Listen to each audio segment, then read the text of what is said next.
A pro-vaccine argument would say, look at polio. Once that Yes. vaccine came out, and you're connected with that through your grandfather, I believe you said, Yeah. who was in on the vaccine when it started. But they'll say, look at, that's a reason why we need vaccines. What's your... That's what I said.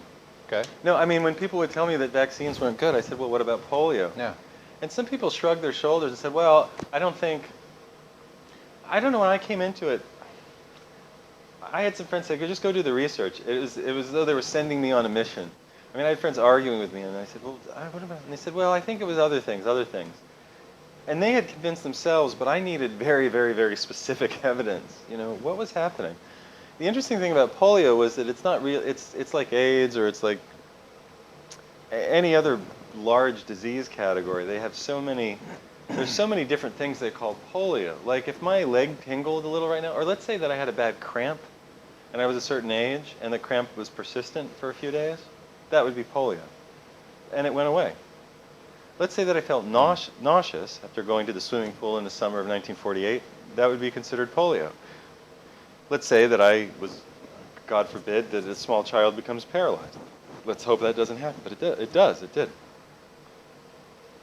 After what? After going to the swimming pool, after running behind the fogging truck. Well, what was the fogging truck?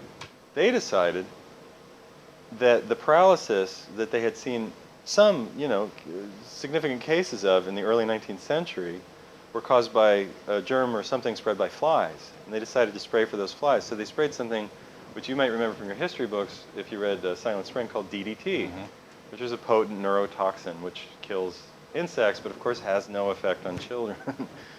Right, so DDT, and it's in my poster book, which is for sale. There are advertisements from the 50s. Trims wallpaper with DDT, keeps your child safe. DDT is good for me, spray it on cows, spray it in your milk, spray it on your children. Well, this is a paralysis-inducing chemical compound. So polio rates went boom. But you could say, what happened before that? Why was there any paralysis in the early 20th century? A wonderful bit of history exists there. A doctor called Ralph Scobie presented this to Congress in the early 50s, I want to say, when they were trying to chase a bug that they wanted to blame for this. And he said, well, actually, geniuses, we were spraying something on the fields and the fruit that children were eating, and it was called Paris green. It was called lead arsenate. It was lead and arsenic. Lead and arsenic. Let's see, kills people. Okay, so maybe if you give this to small children, they might become paralyzed or die. Well, that happened. And then he was looking through and Janine Roberts wrote a wonderful article for the scientific magazine. I can't remember at present.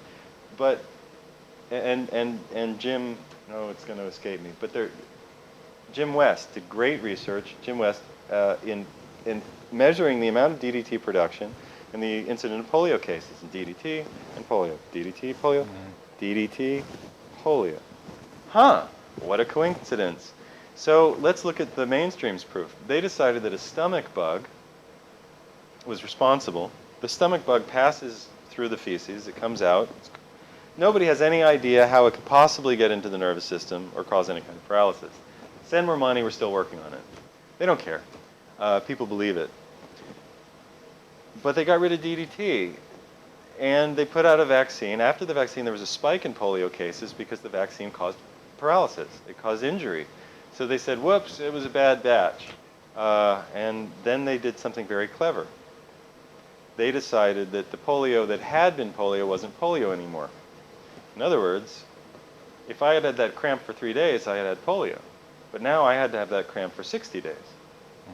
I had to have a cramp for 2 months. And the majority of polio cases in the 90-something percentile were the cramps that went away. The CDC today says that the polio stomach bug causes paralysis. I mean, I'd like the audience to guess, what's the percentage of time that polio causes polio? Depending on your definition of polio, right? Is it 50%? Is it 70%? Their answer is 0.1 to 0.5% of the time. So with polio then becomes the virus that causes polio, except for 99.9% of the time. And that's them. Do you believe them? I don't. You spray lead and arsenic, you give it to kids. They called it the summer plague.